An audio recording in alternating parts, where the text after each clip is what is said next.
오늘 우리에게 주시는 하나님 말씀 봉독합니다. 로마서 12장 1절에서 3절 말씀입니다. 신약성경 256쪽 로마서 12장 1절에서 3절입니다.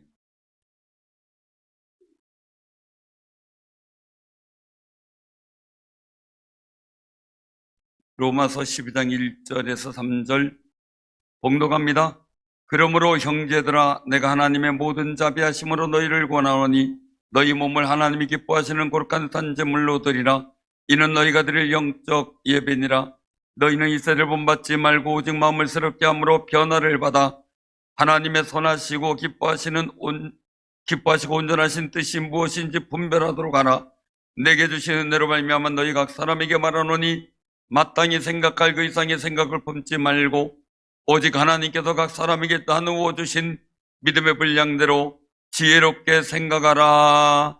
아멘. 성도는 믿음으로 어떻게 변화되는가 라는 겁니다. 오늘 여기서도 말씀하시는 일들을 보면 오직 마음을 새롭게 함으로 변화를 받아 라고 말씀하죠. 목회 심리학 교수인 그 제임스 버블리 교수는 이 Faithful Change라는 이 성실한 변화라는 책의 세 가지 획기적인 변화를 소개하고 있어요. 하나는 이 발전적인 변화입니다. 육체, 감정, 인식, 영적 생활, 이것이 계속 발전해가는 변화가 믿는 사람들에게는 일어난다는 겁니다. 그런 사람은 계속 발전해서 성장하여 결국 하나님의 거룩한 뜻을 이루고 흔히 말하는 성공이라는 단어를 만들어낸다는 거죠. 성공은 믿음 있는 사람에게 나타나는 것이지 의심과 불신의 사람에겐 이루어질 수 없다. 그렇게 기록하고 있습니다. 둘째는 치유와 재창조의 변화입니다. 우리 삶에서 많은 상처 입죠. 육체적으로도 마음으로도. 그런데 믿음을 가진 사람이라면 속히 빨리 치유를 받고요. 그 속에서 재창조적인 역사를 일으키게 된다는 거예요. 그래서 다른 사람들이 하지 못하는 놀라운 일을 행하게 되는 역사가 있다는 겁니다. 성경상에 그런 사람들이 많이 나오죠. 다인, 요셉, 야곱, 모든 사람들의 일을 보면 그들의 인생에는 아픔의 스크래치가 생기고 그것을 통해 새로운 역사를 만들어 갔습니다. 치유와 재창조가 있었기 때문이죠. 셋째로는 사회에 적응하는 변화입니다. 주변 환경이 변할수록 긍정적으로 자신을 적응해 나가는 변화를 통해 하나님의 복된 역사를 일어나게 만듭니다. 그래서 자기보다 훌륭한 사람과도 적응하고 자기보다 못한 사람들과도 적응한다는 거죠. 요셉을 보면 아버지 품에 있다 갑자기 노예로 팔리게 됐잖아요. 근데 그 속에서도 하나님 말씀 붙잡고 변화를 만들어 가죠.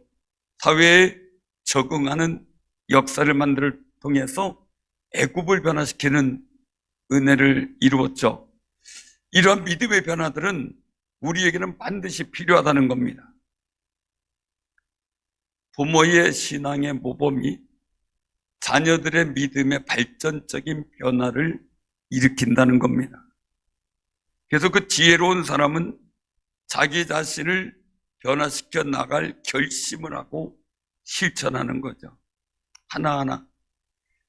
그래서 저도 몇 가지 일들을 실천합니다. 심지어 먹는 것부터 제 스스로 한번 바꿔봅니다. 가정에, 집안에 내려오는 저주된 질병이나 이런 것이 있을 경우 내 식생활 습관을 그동안 가정의 습관에서 한번 새롭게 바꿔보시기 바랍니다. 왜요? 같은 환경과 같은 방식의 일들이 그 병들을 만들어가기 때문에 우리가 변화를 줄 필요가 있는 거죠. 하나님의 말씀은 우리에게 날마다 더 아름다운 믿음의 사람으로 변화되라는 도전을 줍니다. 계속 기도하라고 하시고 예배하라고 하시고 그리고 하나님을 만나자라고 말씀하고 계시는 겁니다. 여러분들의 마음에 그 하나님의 강한 의지가 전달되는 역사가 있기를 바랍니다. 기도를 쉬지 말라 그랬잖아요. 멈추지 마라 그랬죠. 기도 멈춘 사람 손 들어보세요. 이런 멋쩍잖아요. 그죠? 알아서 잘 생각하시면 됩니다.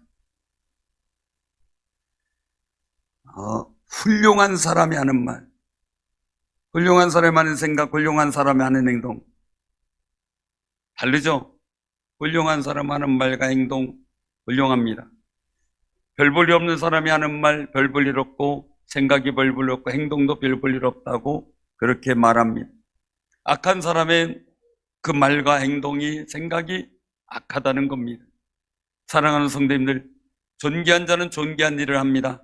여러분들 말과 행동과 마음이 존귀한 분들이 되시기를 바랍니다. 우린 그렇게 변화되어야 됩니다.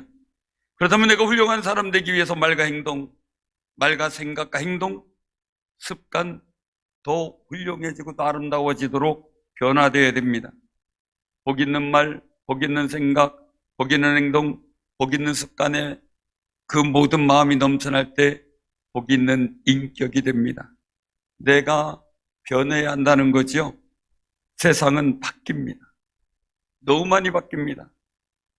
원래 일어나는 변화를 보면 기술의 발달로 무지무지한 속도로 변화되고 있습니다. 제가 무지무지하다고 얘기를 했습니다.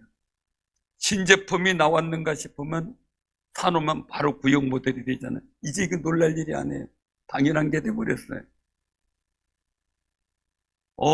식사 전에 죄송하지만 화장실의 변화가 얼마나 놀랍습니까? 그죠? 옛날에는 종이가 없어서 뭘로 했습니까? 지푸라기니 휴지가 없을 때 어디 가서 책 찢어서 신문지 갖고 신문지도 귀했잖아요. 그런데 휴지만 해서는 비데가 또 잘 설치돼 가지고 어디서든지 옛날에 물이 나와서 이렇게 씻어준다는 얘기에 거짓말하지 말라 그랬습니다. 호텔에만 있었던 것이 여러분들 가정에 나올 정도로 놀랍게 바뀌었습니다. 근데 그것도 신기한 일이 아닙니다. 왜요? 바깥에 있는 화장실이 집안에 들어온 것도 그렇게 이제 큰 신기하지 않습니다. 왜요? AI 시대가 됐기 때문이죠. 식당 가도 그냥 뭐가 와가지고 와서 얘기를 합니다. 싣고 와가지고. 참 좋은 시대가 되었다. 방송 설교를 듣던 분이, 외국에 있는 분이 제 설교 본문 가지고서 챗GPT에다가 그 설교 본문을 가지고 설교해달라, 이런 내용 설교해달라 했더니 그 챗GPT가 설교문을 작성했더라고요. 그걸 저한테 보내줬습니다. 근데 그럴듯 하더라고요. 근데 뭐가 없습니까? 감동도 없고 거기에는 영혼도 없고 하나님의 거룩한 은혜의 뜻도 없다는 거죠. 그냥 단어와 말이라는 거예요. 앞으로 세상이 어떻게 변하고 또 어떤 상황이 될지 예측할 수가 없습니다. 그러다 보니 변화를 예측해서 장기 계획을 세운다는 게 옛날같이 수월하지 않습니다. 참 어렵습니다. 왜요? 2, 3년, 10년이면 강산 변한다든지 했는데 이제 2, 3년을 예측하기가 어렵기 때문이죠. 근데 사회 모습은 어떻습니까? 중요한 것은요, 긍정적이고 선한 변화보다는 악하고 지독해진다는 사실이 참 속상합니다. 보이스피싱만 봐도 그렇잖아요. 얼마나 속상합니까? 절대 당하지 않기를 기도하시길 바랍니다. 저는 문을 열어놓고 다녀도 안심했습니다. 동네 사람들 다 나와서 들마루에 앉아서 과일 먹고 음료수 나누며 서로 가지고 나와서 이야기하면서 그냥 나무 밑에서 그늘 아래서 얘기하던 그런 시절, 이제는 전설 따라 삼천리입니다. 그 정도로 바뀌어버렸습니다. 옛일이죠. 왜? 서로 점점 못 믿을 사이로 가고 옆집도 모르고 앞집도 모릅니다. 사랑하는 성도님들, 그래도 우리는 믿음으로 살아야 됩니다. 우리 성도들끼리 믿고 살아가는 아름다운 주 안에서의 형제된 거룩한 삶의 역사를 만들어 가시기를 바랍니다. 급변하는 세상에서 예수를 믿는 우리는 어떻게 승리하며 살 것인가, 고민하며 몸부림쳐야 될 일입니다. 오늘 주시는 본문 말씀을 통해서 성도로서 이 복잡한 세상 속에 하나님의 뜻을 분별하며 살아가는데 우리에게 있어서 중요한 의미 세 가지를 한번 살펴봅니다. 첫째는 우리가 거룩한 산제물이 되라고 말씀을 하고 있습니다. 산제물이 된다는 것은 하나님께서 기뻐 받으시는 뜻을 분별하며 실천하며 살아갈 때 그것을 그냥 마음껏 살아가기보다는 세상의 문화와 사상과 부딪힐 때, 내 상황과 부딪힐 때 그것과 싸워 이겨 주의 말씀을 지켜내는 그 몸부림이 마치 내가 죽는 것 같이 되는 것 같다. 산제물이라고 말하는 겁니다. 내가 살아있지만 죄로 인해 바쳐지는 제물과 같은 그런 순간을 경험하게 되는 거죠. 로마서 7장 22절에서 24절 내용에 보면 사도 바울이 고백합니다. 속으로는 하나님의 법을 즐거워해. 근데 자기 속에 있는 또 다른 죄의 법이 하나님의 법을 즐거워하는 자기 마음과 싸워 이겨서 자기를 사로잡아 간다는 거죠. 그래서 죄 짓는 생활 속에 빠지는 자신의 모습을 보고 이 몸부림 영적 싸움을 하고 있어요. 그래서 사도 바울은 고백합니다. 오호라 나는 공고한 사람이로다. 이 사망의 몸에서 누가 나를 건져내라. 나를 건져낼 분은 오직 생명의 성령의 법 예수밖에 없음을 고백합니다. 사랑하는 성도님들, 이 사도 바울이 산제물이 된 마음을 그렇게 고백합니다. 내가 그리스도 예수 우리 주 안에서 가진 바 너희에 대한 나의 자랑을 두고 단언하노니 나는 날마다 죽노라. 고린도전서 15장 31절에 고백을 합니다. 하나님의 말씀대로 살려는 몸부림이 있어야 됩니다. 석상에서 참고 그걸 축복으로 바꿔야 됩니다. 미움과 속상함, 그리고 또한 마음에 정말 감당치 못할 여러 마음이 들어올 때 그걸 몸부림치며 이겨내는 마음, 하나님의 거룩한 사랑과 축복이 내 마음에 머물길, 용서가 내 마음에 머물길 원해서 몸부림치려는 하는 마음, 산제물이 되는 마음입니다. 요셉도 애굽의 노예로 팔렸을 때 얼마나 기가 막힙니까? 아버지 품 안에서, 아버지 무릎에서 놀던 채색옷, 오늘날도 이게 명품 못 입고 놀던 요셉이 갑자기 형들에 의해서 노예로 팔려갑니다. 자기도 생각지도 못했던 애굽의 노예의 삶을 살아갑니다.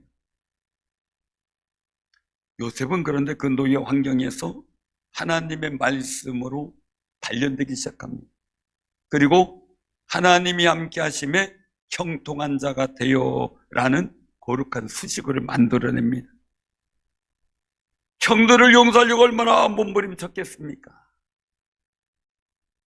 그의 모든 일들이 산제물 같았습니다. 시편 105편 19절에 그래서 요셉을 통해 그렇게 말씀합니다. 곧 여호와의 말씀이 응할 때까지라 그의 말씀이 그를 단련하였도다. 그럼 하나님 말씀 가운데 어떻게 그 환경을 통해 적응해 나가고 그리고 또한 단련됐습니까? 하나님의 말씀이 형통한 자가 되도록 응답되기까지 하나님 말씀이 요셉을 단련시켰다는 겁니다.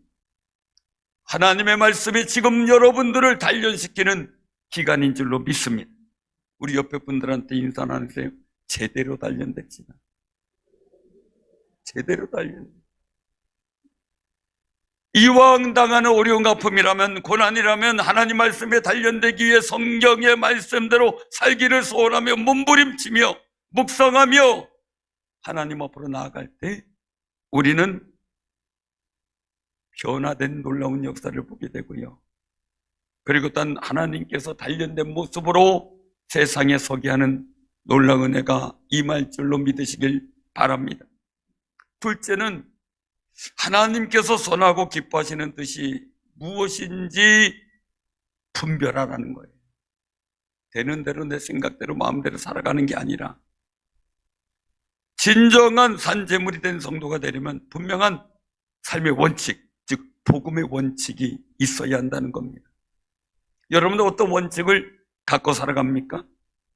복음의 원칙에서 세상을 바라볼 때 하나님의 뜻을 바르고 온전하게 분별할 능력이 생깁니다. 잘못된 원칙을 가지면 어렵습니다. 제가 초등학교 때 한 친구가 싸움이 붙었는데 큰 싸움은 아니었어요. 근데 한 대 맞았어요. 그러다가 돌 갖다가 그 친구 이마를 찍어버렸어요. 그래가지고 학교에서 난리가 난 겁니다. 그랬더니 선생님 불러서 너 왜 그랬냐 그랬더니 아버지가 가르치는 원칙이 있더라고요. 뭐냐면 절대 맞고 들어오지 마라. 돌멩이를 들어서도 찍어서 이겨라 이렇게 했대요. 그래서 그렇게 했대요. 얼마 전에 이제 몇 년 전에 정말 동창이 가가지고 한번 물었어요. 내가 기억하기는 그 친구가 있는데 여기 혹시 그 친구 있냐 그랬더니 그게 나요. 그랬더니 지금도 그러냐 그랬더니 지금은 안 그런데. 사랑하는 성도들, 한 가지 원칙이라는 게 사람의 인생이 이렇게 바뀝니다. 세상이 복잡하면 복잡할수록 하나님의 뜻을 깨달으려는 몸부림이 필요하다는 겁니다. 지혜를 구하시길 바랍니다. 세상을 잘 분별하며 살아가려면요, 이 세대에 대한 경계가 필요하대요. 이 세대는 뭐냐? 이 세상이 가진 가치관, 문화, 사상, 이것에 대한 경계가 필요하다는 거예요. 우리가 오늘 말씀 속에서 꼭 기억과 이 세대를 본받지 말고 이겁니다. 우리나라의 일들을 보게 되면 전에는 유교의 가치관, 그 문화 속에서 살아왔죠. 거기서 나온 사상 속에 살았죠. 그래서 그 중에 하나가 남존여비죠. 남존여비. 남자는 우월하고 여자는 낮게 보는 거죠. 그래서 여성 상위 시대가 기독교가 들어오고 나서 상위 시대가 됐다 그러죠. 이해가 되나요? 저는 어릴 때 큰 집에 가면 저는 할아버지하고 밥상했던 기억이 납니다. 그런데 주변에 다른 조카들이든 뭐든 밥상에서 못 먹었습니다. 그럴 때가 있었죠. 여성이 밥상에서 식탁 위에서 같이 밥 먹는 게 여성 상위 시대다 이렇게 표현될 정도로 놀라운 변화가 일어났습니다. 기독교 문화가 정착되고 교회가 부흥하면서 자유민주주의 사상이 사회 전반에 펼쳐지며 나라가 잘 되고 복되게 된 것 우리는 알고 있습니다. 느끼고 있습니다. 정말 저도 어릴 때 하루 한 끼 먹기가 쉽지 않았던 때도 있었습니다. 그런데 지금은 풍성해서 먹을 거리가 남고 음식물 쓰레기가 나올 정도죠. 얼마나 귀한 삶을 살아가고 있습니까? 그걸 누리고 있는 여러분들이 복 있는 분들인 줄로 믿으시길 바랍니다. 늘 말씀드리지만 우리의 믿음의 선조들이 수고하고 기도하고 헌신했던 그 마음이 있다는 빚진 자라는 사실을 우리는 잊지 말아야 되겠죠. 뒷골을 탄 아줌마가 달리고 있었어요. 근데 신호등 빨간불이 들어와서 멈췄는데 그랜저가 탁 쓰더니 문을 탁 열더니 묻더래요. 껌을 짝짝 씹으면서 언니 그 뒷골 얼마 주고 샀어? 그랬더니 뒷골을 탄 아줌마는 그냥 별걸 다 보겠다는 생각으로 그냥 달렸대요. 그러다 또 빨간불이 오니까 또 그랜저 아줌마가 또 나타나서 언니 그 뒷골 얼마 주고 샀냐니까 하고 물어. 또 속상해가지고 또 뒷골 그냥 가지고 쌩나고 달렸는데 또 빨간불이 또 멈춰 또 그 그랜저가 또 온 거예요. 언니 그 뒷골 얼마 주고 샀냐고 묻잖아. 그러니까 아줌마가 그러더랍니다. 야 이 가시네야 벤츠 사니까 덤으로 주더라. 그래서 가끔 탄다. 왜? 그래. 절대 남의 것 무시하면 안 돼요. 남의 것을 소중하게 여기고 귀히 여길 줄 알아야 되죠. 예수님 믿으면 구원받습니다. 그것을 하늘의 거룩한 은혜와 역사를 덤으로 주십니다. 우리가 기도하면 응답도 주시지만 하나님의 거룩한 신령한 은혜를 더물어 주시고 성령께서 주시는 거룩한 기쁨과 은혜를 더물어 주십니다. 사랑하는 성도님들, 내가 그런 복 있는 삶으로 변화되기 위해 결심하고 배우고 훈련되고 몸부림치는 귀한 삶이 되시기를 바랍니다. 사상이 왜 그렇게 중요합니까? 문화가 왜 이렇게 중요합니까? 북한의 일들 보면 소련의 영향을 받은 봉산주의 유물론 사상으로 인해 교회가 없어졌습니다. 삶은 피폐해졌습니다. 우리가 막 회복하고 잘 살게 된 90년대 북한은 아사지경이 되었습니다.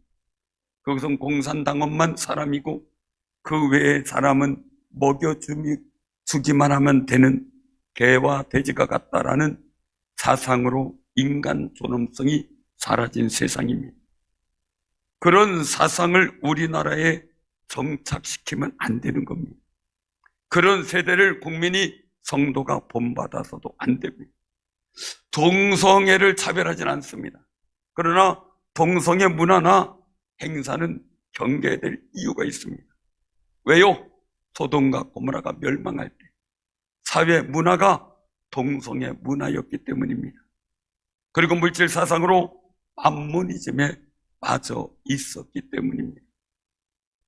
사랑하는 성도님들, 우린 이런 때 경계해야 되는데 예수님께서도 말씀합니다. 마태복음 16장 6절에 삼가 바리새인들과 사두개인들의 누룩을 주의하라 라고 말입니다. 당시 바리새인들의 교훈은 어떻습니까? 즉 누룩은 어떻습니까? 입으로는 하나님을 경배하지만 마음과 행동은 하나님에게서 멀어진 사람들입니다. 그래서 성경은 또한 골로새 2장 8절에 말씀합니다. 누가 철학과 헛된 속임수로 너희를 사로잡을까 주의하라. 이것은 사람의 전통과 세상의 초동학문을 따름이요 그리스도를 따름이 아니니라. 우리가 예수를 따르는 사람들입니다. 이 세대를 본받지 않는 귀한 마음, 오직 복음의 원칙을 지키는 거룩한 산재물이 되는 귀한 삶이 되시기를 바랍니다. 세 번째는 자기의 생각을 믿음의 분량대로 지혜롭게 생각하라고 말씀합니다. 생각은 굉장히 중요합니다. 왜요? 생각이 바뀌면 행동이 바뀝니다. 아까 제 친구를 얘기했지만 생각이 바뀌니까 행동이 바뀌었습니다. 행동은 습관을 바꾸게 만듭니다. 습관은 인격을 만들어내게 되고 인격은 미래를 바꿉니다. 믿음의 분량대로라는 말은 자기 위치에서, 자기 직분, 그리고 하나님 안에서 성도라는 거룩한 가치관 안에서 생각하는 분량을 말합니다. 나를 바라볼 때, 세상을 바라볼 때, 여러분들 삶의 자리를 바라볼 때, 가정을 바라볼 때 자기 위치에서 하나님 안에서 바라보는 가치관이 있기를 바랍니다. 최근 들어 느끼는 겁니다. 우리나라 국민들의 인격이 어떤가? 화와 분을 참지 못하는 상황들이 생겼습니다. 층간소음 났다고 살인하고, 조금 운전하다 불편하다고 폭력이 일어나고, 이 분노 표출이 심화되고 있는데, 근데 문제는 분노 표출의 대상 또한 제한이 없다는 겁니다. 윗사람, 아랫사람, 부모, 자녀, 스승, 제자, 제한이 없다는 이게 우려가 됩니다. 왜냐면요, 부모를 볼 때 사랑의 대상과 존경의 대상입니다. 부모도 자녀를 볼 때 사랑과 애정의 대상이어야 됩니다. 그런데 분노 표출과 분노 표출의 표현의 대상이 되면 안 되는 거죠. 대중선동론이라고 하는 게 있습니다. 거기 내용에 보면 그게 나옵니다. 민중을 분노하게 하라. 분노한 민중을 이용하라.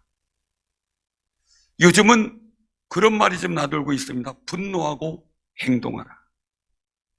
이런 생각들을 많이 심어주고 있어요. 독일 전쟁의 원흉, 2차 세계대전의 원흉 히틀러가 한 행동을 기록한 글이 있습니다. 거기에 그렇게 나와 있습니다. 적에 대한 증오심을 이용해 독일 국민을 결집시키려 했으며 민중의 분노심을 자기 세력의 확장의 원동력으로 삼았다.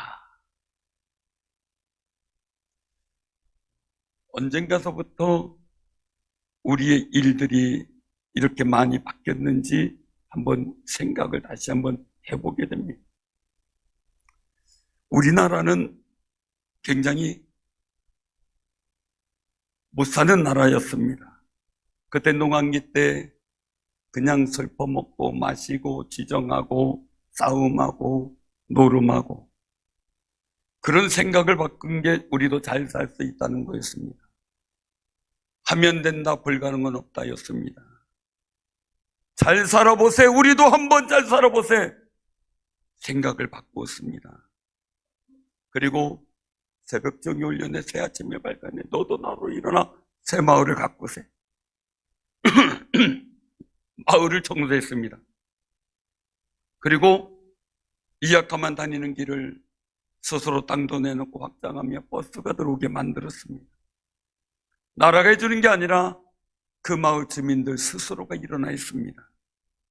그게 우리나라의 생각과 행동과 습관이 바뀌게 했던 거룩한 새마을운동의 역사입니다. 그런데 오늘날 우리는 어떻습니까? 서로 돕기는커녕 긴장하고 있죠. 왜요? 분노가 너무 많이 나라의 민족 마음속에 퍼져 있습니다. 우리나라는 미국산 소고기 수입 반대 촛불 집회가 분노로 이루어졌습니다. 결국 지금은 어떻습니까? 그 고기를 우리가 먹어도 문제가 없었는데 말입니다. 결국 이용당했구나는 생각을 들게 만들었던 겁니다. 부모와 자녀, 형제와 형제, 스승과 제자 등등의 좋은 관계를 분노의 관계로 변질되게 되어버렸습니다. 좋았던 관계를 분노는 원수로 만들어버립니다. 존경하던 마음을 분노는 미움의 마음으로 바꿔놓습니다. 사랑의 마음으로 충만해야 될 부모와 자녀의 관계를 가사일을 도와달라고 시키면 고발의 관계로 생각을 바꿔버렸습니다. 손주, 손녀 보는 분들이 얼마나 힘들어하는지 모릅니다. 툭하면 경찰이 신고하니까요. 잘못될까봐 못 나가게 해도 경찰이 신고해서 그러면 또 내보내줘야 되고 가면 또 저지레하고 사고치고 이런 생각이 습관이 되고 인격이 되면 그들의 인생은 어떻게 될까? 그들이 나라의 기둥이 될 때 나라의 미래는 어떻게 될까? 걱정이 됩니다. 로마서 8장 6절 말씀 보면 그렇게 하죠. 육신의 생각은 사망이에요. 영의 생각은 생명과 평안이네요. 우리가 한번 생각해 보죠. 내가 가진 지금 이 사회가 이 나라가 가진 모습들이 육신의 생각이 많을까요? 영의 생각이 많을까요? 앞으로 그럼 우리나라가 생명과 평안이 될까요? 사망으로 될까요? 사람을 분노하게 만들어서 원수와 증오, 사랑과 존경의 관계를 원수와 증오의 관계로 만드는 사상과 생각들이 우리나라에서 사라지도록 기도해 주시기를 바랍니다. 또한 우리가 분노하게 만드는 세상 술책에 넘어가지 않도록 주의해야 됩니다. 분노는 증오심을 가지게 됩니다. 폭력을 나타내는데 이 폭력이 습관이 되면 인격이 망가지고 인생도 망가지고 인간관계도 망가집니다. 미국 38대 대통령 포드의 어머니는 아들에게 그런 말을 합니다. 분노로 너의 좋은 판단력을 흐리게 해서는 안 된다 라고 말입니다. 분노는 좋은 판단력을 흐리게 만듭니다. 판단력이 흐려지면 생각도 행동도 습관이 바뀌어서 결국 어떻게 됩니까? 내 인생을 어렵게 만드는 판단을 할 수 있습니다. 더구나 하나님의 선한 뜻을 분별하는 것은 분노의 상태에서 어렵다는 겁니다. 증오의 마음을 만드는 분노는 사단의 성품과 가까운 것이지 성령의 거룩한 열매는 아닙니다. 오히려 양선, 충성이 성령의 열매입니다. 온유와 절제가 성령의 열매입니다. 오히려 평안과 사랑과 존경의 마음을 가지게 하는 분위기가 우리나라에 일어나야 되는데 그렇지 못한다는 것이 안타깝습니다. 우리 마음부터 추스려야 됩니다. 마태복음 5장 22절에 그렇게 예수님 말씀하셔요. 나는 너에게 이르노니 형제에게 노하는 자마다 심판을 받게 되고 형제에 대하여 라가라는 자는 공에 잡혀가게 되고 미련한 놈이라 하는 자는 지옥불에 들어가게 되리라. 얼마나 무서운 말씀인지 모릅니다. 인생이 그렇게 지옥불에 가는 인생이 된다는 겁니다. 여기서 라가라고 하는 말은 골빈놈 이런 말입니다. 아주 우리가 흔히 할 수 있는 그런 욕인데 그런 일들에 대해서 그 인생이 그 순간이 아닙니다. 그런 말을 함으로써 그의 인생이 생각과 행동과 습관과 이 모든 것이 바뀌면 인격이 바뀌기 때문에 결론이 결국은 분노 속에서 나오는 열매, 사망이라는 겁니다. 예수님께서는 십자가에 달려 죽으시기 군병에 잡혀가실 때 베드로가 예수님 보호하기 위해서 칼을 빼요 그 중에 한 사람의 귀를 잘라버립니다. 그런데 저 같으면 잘했다 박수 쳐줄 것 같습니다. 근데 누가복음 22장 51절에 보면 예수님은 이것까지 참으라 하면서 베드로를 만류하며 그 귀를 만져 낫게 하셨습니다. 그것이 예수님이 보여주셨던 거룩한 모델입니다. 거룩한 산제사라고 하는 것은 내가 제물이 된 것처럼 구별해 사는 삶을 의미하지. 하나님이 무엇을 선하게 보는지 기뻐하는지 나를 향한 복되고 온전한 뜻이 무엇인지 알려고 하는 몸부림 속에서 나오는 영적 지혜를 통해 내 모든 부족함을 끊어버리고 이겨나가며 주님께서 보실 때 기뻐하시는 모습으로 나타내 보이려고 몸부림치는 것, 거룩한 산제물의 모습입니다. 성도님이 우리 사랑하는 성도님들이 경영자든 관리자든 세일즈맨이든 지도자든 아니면 평범한 삶을 살아가는 이 혼란한 시대, 예측 불허의 환경에 대처하기 위해서 변화에 적응하는 것만이 아니라 나 자신을 하나님께 드리는 은혜를 통해 인생의 복 있는 변화를 만들어가는 역사가 있기를 바랍니다. 잠언 18장 15절에 전대의 성경 속에 기록된 걸 보면 그렇게 기록되어 있습니다. 청명한 사람의 마음은 지식을 얻고 지혜로운 사람의 귀는 지식을 추구한다. 여기 지식은 뭡니까? 하나님을 아는 지혜, 하나님을 경외하는 마음을 말합니다.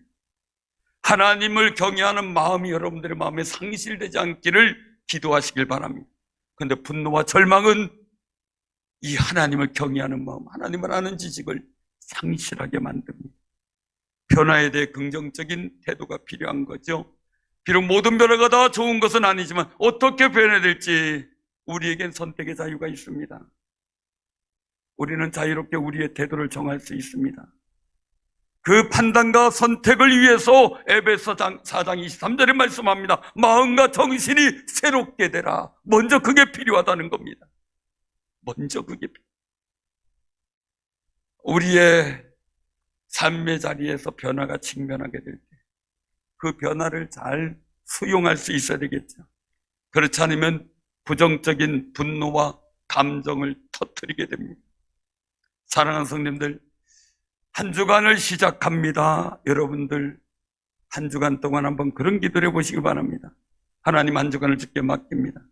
하나님 이번 주에 만나게 될 직장 동료들, 고객들, 그리고 성도들, 가족들, 이 가족들과 원만히 지낼 수 있도록 도와주시고 이들의 갈등과 분노 모든 일들을 이겨가 나가게 도와주는 화평한 사람이 되게 하옵소서. 하나님이 도와주실 줄로 믿으시기를 바랍니다. 시편 19편 14절에 말씀합니다. 나의 반석이시 나의 구속자이신 여호와여, 내 입의 말과 마음의 묵상이 주의 앞에 연락되기를 원하나이다. 우리 사랑하는 성도님들의 생각과 말과 행동과 습관, 하나님 앞에 연락되는 거룩한 역사 속에 주의 거룩한 뜻에 합당한 인격을 통해 미래를 복되게 만들어가는 귀한 삶이 되기를 주님의 이름으로 축원합니다.